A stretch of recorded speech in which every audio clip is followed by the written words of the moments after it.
Hello everyone. तो आज हम इस वीडियो के द्वारा सीबीएसई बोर्ड का हिंदी जो कि क्लास 10th का है, इसके चैप्टर नंबर 3 दोहे, जिसे लिखा है बिहारी जी ने, ये स्पर्श भाग 2 का चैप्टर नंबर 3 है। इसे हम पढ़ने वाले हैं, तो आइए इसे हम स्टार्ट करते हैं। बिहारी का जन्म 1595 में ग्वालियर में हुआ था। जब बिहारी 7-8 साल के थे ही तभी इनके पिता ओरछा चले आए, जहां बिहारी ने आचार्य केशव से काव्य शिक्षा पाई।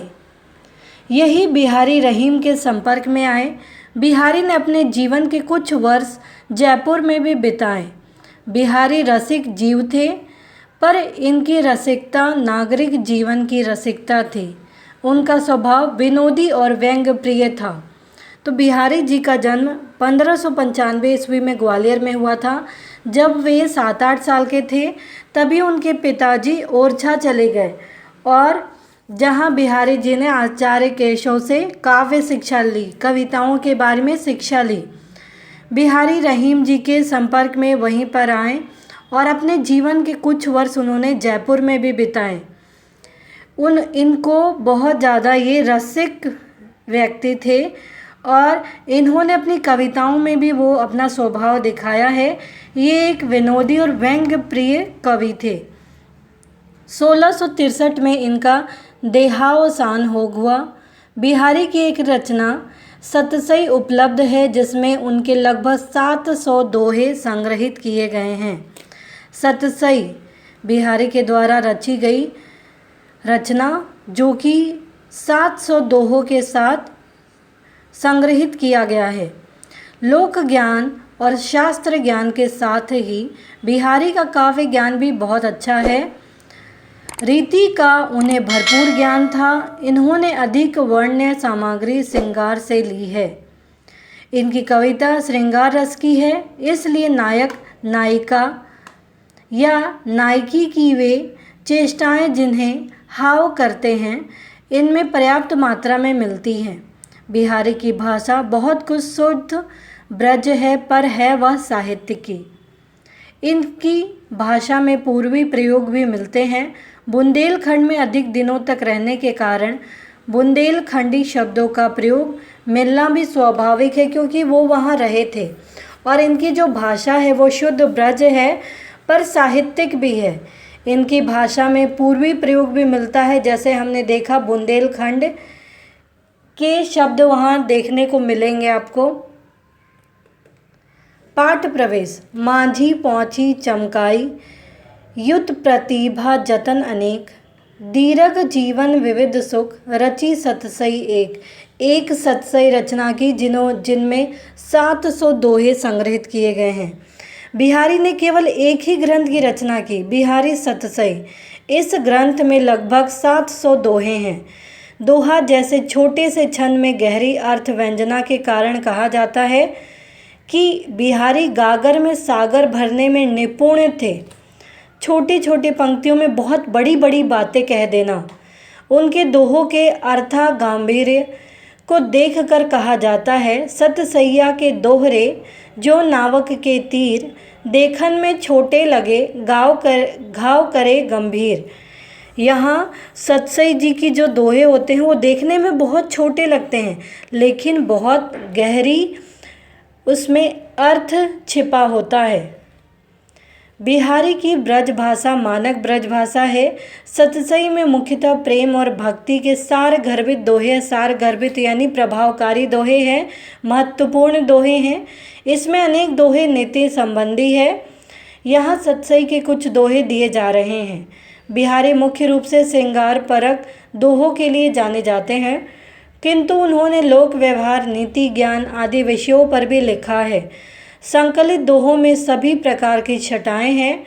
इन दोहों से आपको ज्ञात होगा कि बिहारी कम से कम शब्दों से अधिक अर्थ भरने की कला में किस तरीके से निपुण थे।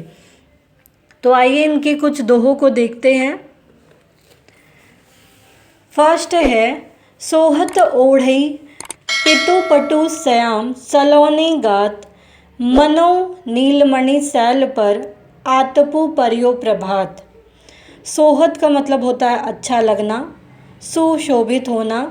औंधे का मतलब धारण किया हुआ। पीतू का मतलब पीला। पटु का मतलब वस्त्र। श्याम का अर्थ सांवला। सलोने का अर्थ सुंदर। गात का अर्थ शरीर। मनव का अर्थ मानो। नीलमणि का अर्थ सैल। नीलम मणि का पर्वत। आतपु यानी धूप। पर्यो यानी पड़ा है। प्रभात यानी सूर्य। तो प्रस्तुत दोहे में नायक की नील छवि पर पीले वस्त्र की शोभा का वर्णन किया गया है कि नायक की नील छवि पर ये जो पीला वस्त्र है कि ये कितना सुंदर लग रहा है।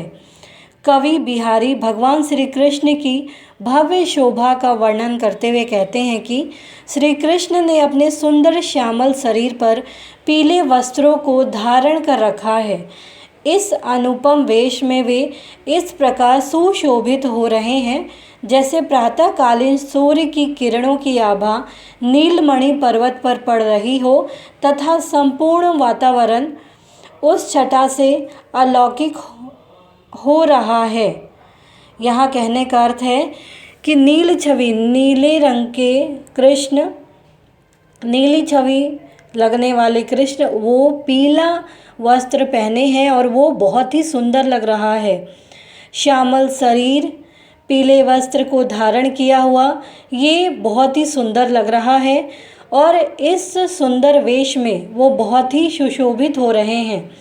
ऐसा लग रहा है जैसे सुबह के समय, प्रातःकालीन समय में जब सूर्य की किरणें, उसकी जब किरणें नीलमणि पर्वत पर पड़ती हैं तो वो कितना सुंदर लगता है, वैसा ही लग रहा है। और इसी चीज़ से पूरा जो वातावरण है वो और भी ज़्यादा सुंदर लगने लग रहा है। काव्य सौंदर्य है, भाषा भावाभिव्यक्ति में सक्षम है तथा इसमें ब्रज भाषा का प्रयोग हुआ है। काव्यांश में प्रयुक्त पितु पटु में अनुप्रांस अलंकार है। मनो नीलमणि सैल पर में उत्प्रेक्षा अलंकार है क्योंकि यहाँ कंपेयर किया गया है। इसमें दोहा छंद का प्रयोग हुआ है। नेक्स्ट है कहलाने एकत बसत अहि मयूर मृग बाग जगतु तपोवन सौ कियो दीर्घ दाग निदाग।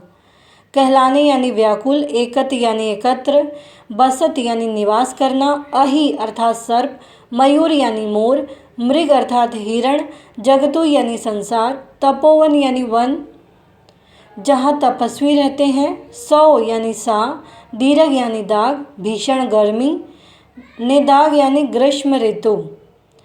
भावार्थ इस प्रकार से है कि प्रस्तुत दोहे में कवि अत्यधिक गर्मी के कारण वन्य जीवों में समाप्त हुए बैर भाव और उसके कारण उत्पन्न हुए आपसी सौहार्द के भाव को वर्णित करते हुए कहता है कि ग्रीष्म ऋतु के प्रचंड प्रभाव के कारण चारों ओर अत्यधिक गर्मी का प्रकोप है। ऐसे वातावरण में सर्प, मोर, हिरण और बाघ जिनमें परस्पर स्वभावगत शत्रुता होती है, वे भी आपसी शत्रुता को भुलाकर साथ साथ अहिंसक रूप से निवास कर रहे हैं। ऐसा लग रहा है मानो संपूर्ण वन प्रदेश का हिंसक वातावरण तपोवन की भूमि के रूप में परिवर्तित हो रहा है, हो गया है। अर्थात अत्यधिक गर्मी के कारण सभी वन्य जीव शांत है और सभी अहिंसक बनकर एक साथ रह रहे हैं। तो ये दोहे में बताया गया है कि किस प्रकार से जब बहुत अधिक गर्मी पड़ गई है, इसके कारण जो वन्य जीव है वे अपने बैर भाव को, दुश्मनी को समाप्त कर ले रहे हैं और आपस में अच्छे से रह रहे हैं, प्यार से रह रहे हैं। इसका वर्णन किया गया है कि कैसे ग्रीष्म ऋतु में पूरा जो माहौल है कितना अत्यधिक गर्म हो जाता है और ऐसे वातावरण में, ऐसे समय में सर्प है, मोर है, हिरण है, बाघ है, ये लोग आपस में शत्रु है और आपस में शत्रुता भुलाकर ये अहिंसक रूप से रहते हैं, निवास करते हैं, अपनी शत्रुता को भुला देते हैं और ऐसे पूरे वातावरण में हिंसक वातावरण जो है वो अहिंसक वातावरण में बदल गया है। वातावरण तपोवन की भूमि के रूप में जैसे परिवर्तित होता है, वैसे ही ये वन्य जीव भी परिवर्तित हो जाते हैं। अत्यधिक गर्मी के कारण सभी वन्यजीव शांत हैं और अहिंसक बनकर एक साथ रह रहे हैं। काव्य सौंदर्य है, शुद्ध ब्रज भाषा का सरल एवं सहज प्रयोग हुआ है। मयूर, मृग तथा दीर्घ दाग में अनुप्रास अलंकार है। यह दोहा छंद में लिखा गया है, श्रृंगार रस का प्रयोग किया गया है। तो उम्मीद है ये 2 दोहे आपको समझ में आए होंगे। तो प्लीज़ आप इस वीडियो को लाइक करना, शेयर करना, सब्सक्राइब करना, कमेंट करना ना भूलें। Thank you.